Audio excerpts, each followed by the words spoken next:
In the feature match, we have Sarah Barbern on the left versus Kazu Negri on the right. What are they playing, Kurt?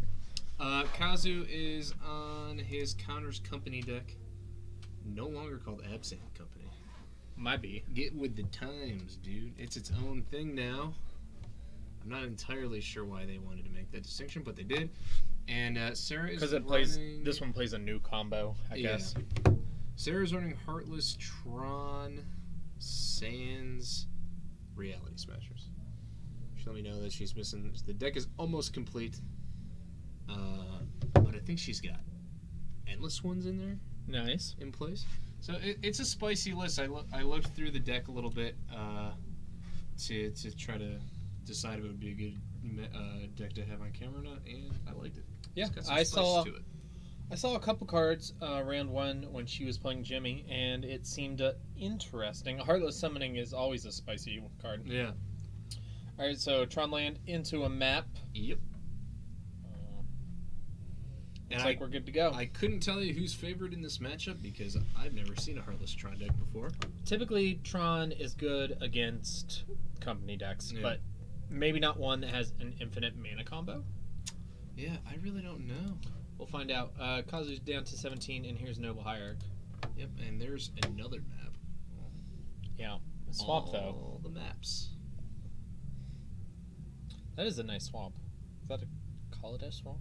That might be. I do like the art on the Kaladesh lands a lot. Yeah, they're very nice. They're pretty sweet. I wish they'd done those in full art. Me too. Kitchen Finks takes There's Kazu back up to 19. Finks, and here's where Counters Company has all these nifty little interactions. Well, I mean, regular company has persist creatures. I mean, he could untap, turn 3, get a he only has a white source. He could Vizier and Viscera Seer and have infinite life on turn 3. Oh, and there's I mean, it could do. It could. That's not new though. No, I know, but so Heartless Summonings is an enchantment that makes your creature spells cost two colorless less to cast. Mm-hmm. But all of your creatures get -1/-1. Yep. But it does help you. I mean, if you have huge creatures, it's really not that big of a deal. I mean, a Reality Smasher becomes a 4/4 with Trample and Haste for only 3. Platinum Angel's a 5/5. Whoops. Who cares? Grizzlebrand's a 6/6. Yeah. Well, that is a little more relevant, but yeah, because he wouldn't get you back all your life. But stuff like that, a 3/3 Thought Knot for 2. Mm-hmm. Seems like an okay trade-off to me. Yeah, seems fine. If you have... Just a Fatal Push. Yeah. And Kazu's going to fetch and response go down to 18. Yep. Fatal Push. So if you have 2 Heartless Summonings, does that make a Thought Knot Seer just free? Yes. 2/2 Thought Knot Seer for free. Godless Shrine down to 16. Yep. We have a Chord for Viscera here.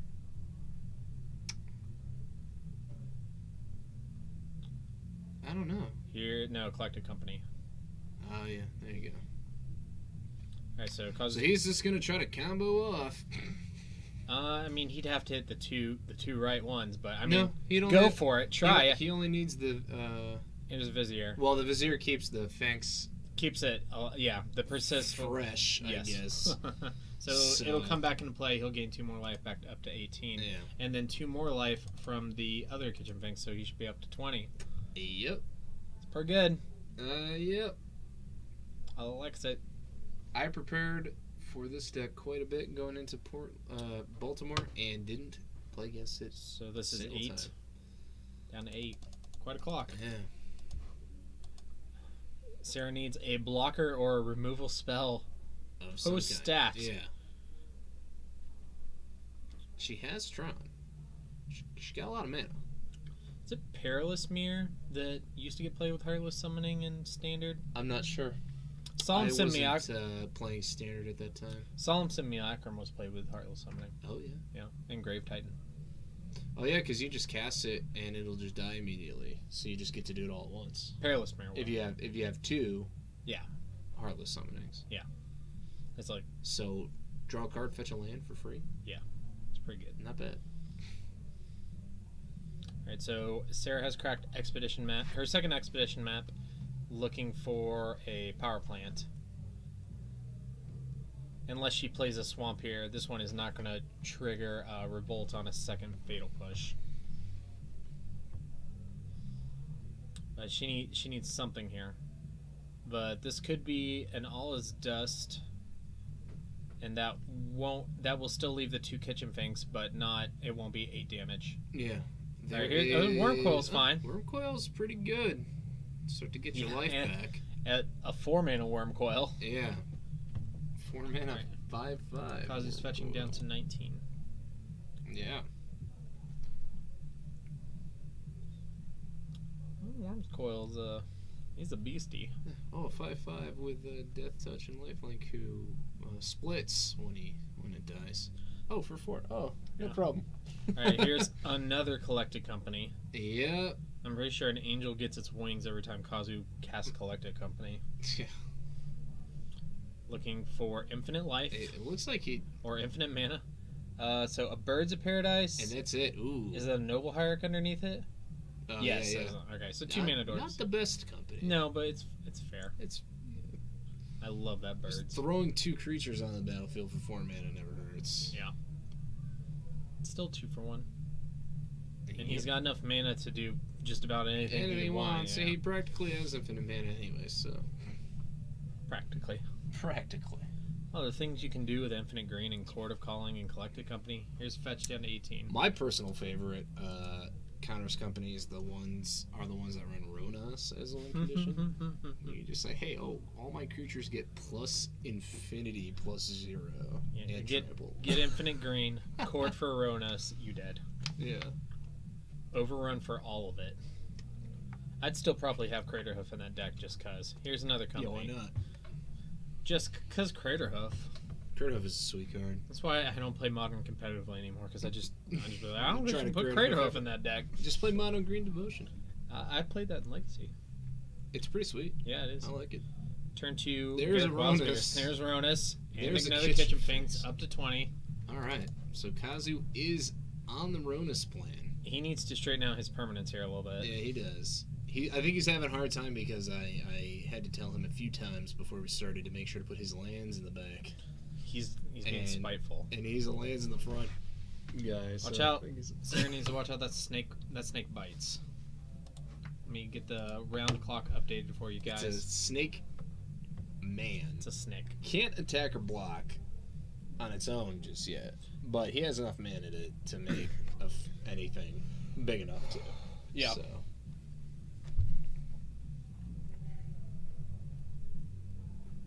I'm still not sure how I feel about the Amonkhet gods. They're in terms Ronas of is actual sweet. cards. Yeah. I like Ronas, but that might be it. Yeah. Hazaret's just not my thing. No. Kefna is weird. Yeah, I can't I don't like that it encourages you to keep cards in your hand. Right. Yeah. Bantu's okay. Bantu's okay. But Ronas seems like the best. It's the biggest body with the cheapest mana cost and has probably the easiest way to turn itself I don't even remember what the Oketra. Oketra, you have to have at least 3 other creatures. Okay. So it looks like it scares staring down a big board of creatures. Oh, I remember Oketra's ability. It's mind control target Gideon Planeswalker. It was a Vorthos joke. Oh, I wasn't paying attention. I remember you're making a joke about the story, right? Yeah. Yeah. Oh, I'm breaking just read the last chapter that they put up there the other night. I am behind. Ooh. The last one I read, I was actually behind because I wasn't particularly getting into Amonkhet until the last one I read, which was the one where Gideon goes on the trial of Ambition. Oh my God, that one was sweet.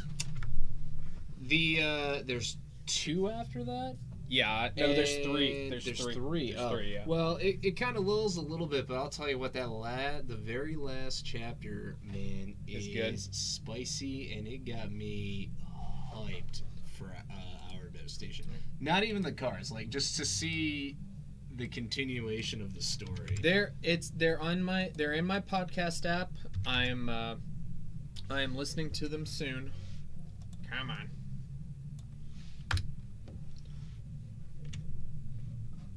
Oh, you.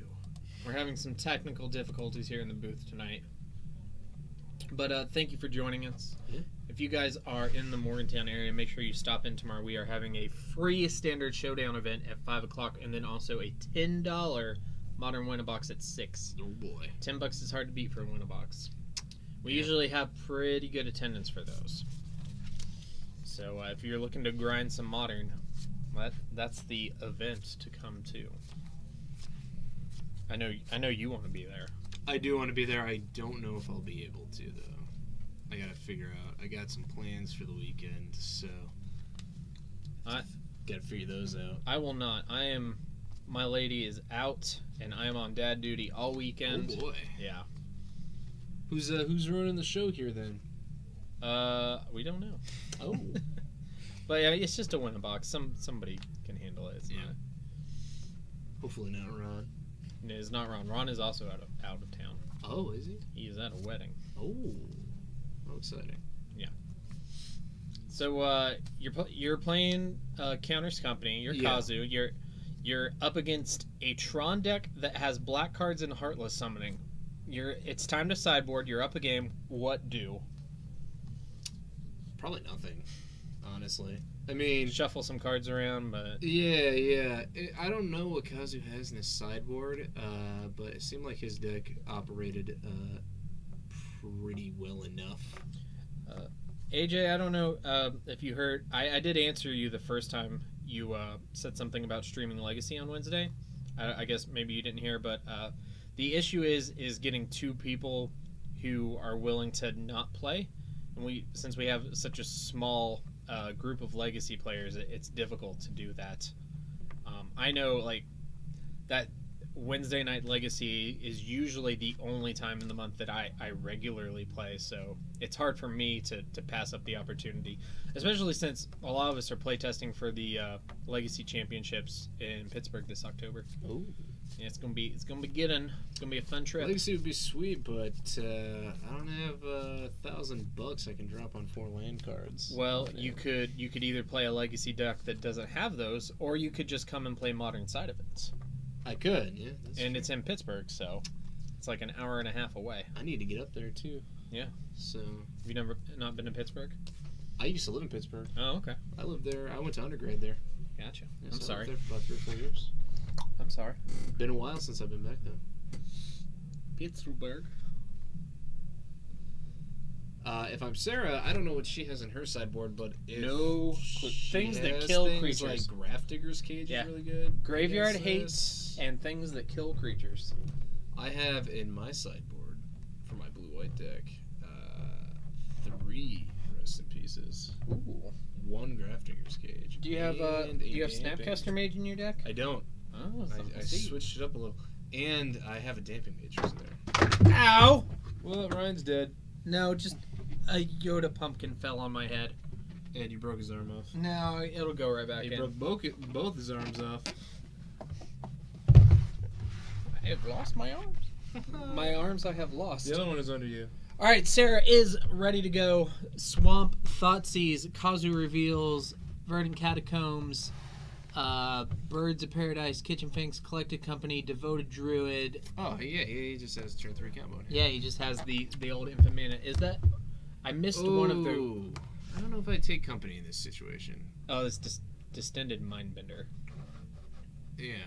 I probably would have gone for one of the combo pieces here. I probably would have as well. It's possible that Sarah's unfamiliar with the deck. Yeah, I'm thinking that might be the case. This is her first time ever coming up here to play, she said, so... That's cool. Yeah. I'm glad she came by. That is a Ratchet Bomb. Oh boy. That is a M14 Buy a Box promo. That is sweet looking. Yeah, And you can definitely she's just tick that up to 2 and sit pretty. I'm going to go ahead and put a casino die on there. You can get Yoda's other arm when you feel like it. Yeah, I'll figure that out later. Alright, so here's Devoted Druid on turn 2 and Temple Garden tapped. Yep. She needs a removal spell stat, or it's just going to be infinite green here. Yep. All the green manas. And that's not gonna do it. So this might just be game. I don't know. We'll see. He didn't have a payoff in hand. I mean, you can cast the Distended Mindbender at least. I mean, just throwing down a Distended Mindbender and a Kitchen Finks Well, we'll see if one of the two cards that Kazu's drawn are a Court of Calling or a Collected payoff Company, card. yeah. Or even just Ballista. So it looks like Or Aronis. he's explaining the combo terror. Can you explain it to the audience? Yeah, so Vizier of Remedies has the static ability that if one or more -1/-1 counters would be placed on a creature you control, that many -1. Oh, what is that? That's Distended Mindbender. A foil. Ooh. Yeah, so that many -1 would be put on there. And then Devoted Druid taps for a green, and you can put a -1/-1 counter on it to untap it. So you go to put a -1/-1 counter on it to untap it, and the Vizier prevents that -1/-1 counter from going on. Right. And so you can basically just untap the Devoted Druid an infinite number of times, make an infinitely large amount of mana, and then usually you win the game by, you can either have the township Gavany Township. crier guy. Well, Oh, you do that. No, Okay.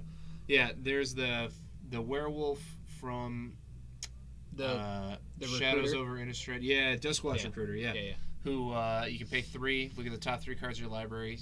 Choose a creature card from among them and put it in your hand. Then you can basically just scry through your whole deck that way. Ooh. What is that? That's a Casali Private. Yeah, blowing up the Ratchet Bomb. Oh, jeez. In response to the Mindbender, she cracked the map and put the Ratchet Bomb up to 2. Yeah. And then Kazu took the 2 spells out of her hand, and it's not looking good. Right, yeah. So he doesn't...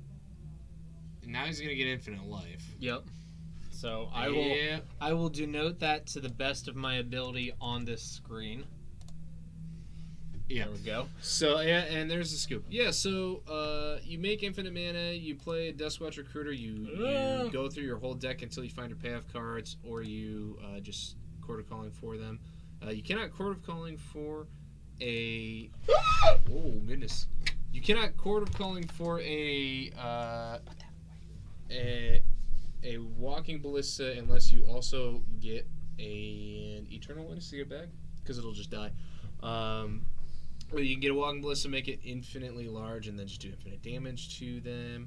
You can get Ronus, use its ability to just pump something to infinitely large power and trample. Chain companies and chords. Yeah. And You just fill the board up. I watched one of Kazu's Day 2 matches in Baltimore. He was the only one of the group to make it to Day 2. Not an unfamiliar story. Yes, so he made it to Day 2, and I was there, same with Ryan Wolf and other Curtis, and CGT2. right, yeah, and we I think it's Graham. Were on the fence about if we were going to play in the Classic on Day 2, and we ended up oversleeping. So yeah, Ryan Wolf set his alarm, and it never went off. Don't you like it when the universe makes decisions for you? Yeah, so, I mean, we were fine with it. We didn't really mind, but we went down to the convention center anyways. We did some more trade-ins. We watched a couple matches. We watched Kazu's match, and he was playing against, I believe he was playing against Dredge when we went over there. And he had boarded out all of his win cons, but boarded in a Scavenging Ooze. So, And yeah, he basically turned his Scavenging Ooze into like a Leyline of the Void with infinite mana and just made it huge. And then basically, I saw him combo out, and he literally just pulled every creature out of his deck with a Duskwatch Recruiter and just dumped creatures on the battlefield. The Dredge player had nothing. That sounds hilarious. And it was amusing. Wow. It was fun to watch. That deck though, yeah. Turn 3 infinite combos. This is definitely something I'd be interested in if I had a little more time to play the format. Better get on it because I think the price of those Vizier remedies is starting to creep up. Not worried about it. I don't get to play, so I'm not too worried about it. All right, well, thank you guys for watching. One more time, I'm Ryan. And I'm Kurt. We've got 2 events tomorrow. We have a free Standard Showdown at 5, and then a $10 Modern Winner Box at 6. That's tomorrow in our store in Morgantown, West Virginia. Check out our other locations in Clarksburg, West Virginia, and in Waynesburg, Pennsylvania. Thanks for watching. See you guys. Ignore me while I click these things.